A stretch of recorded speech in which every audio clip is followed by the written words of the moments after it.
Bakit ka nag-invest dito sa Mawing Porac? Ito yung tanong ng client ko kahapon. So let me share with you my 5 reasons why I personally chose to invest here. Number 1, yung bahay mismo. I really like the houses here. Sobrang pasok sa Japandi feels na gustong gusto ko.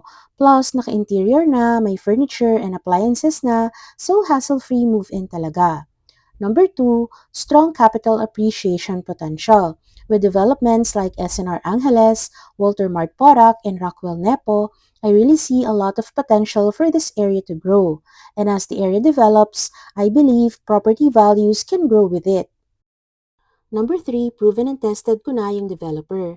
Actually, third property ko na ito from them. So I already know their quality and I like that they're open to suggestions. Kaya confident ako mag-invest ulit.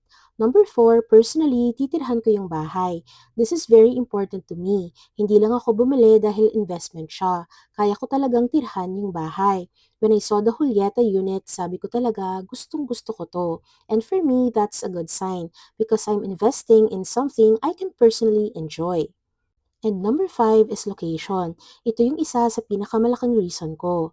Near Clark and just beside Angeles City. For me, location is everything in real estate.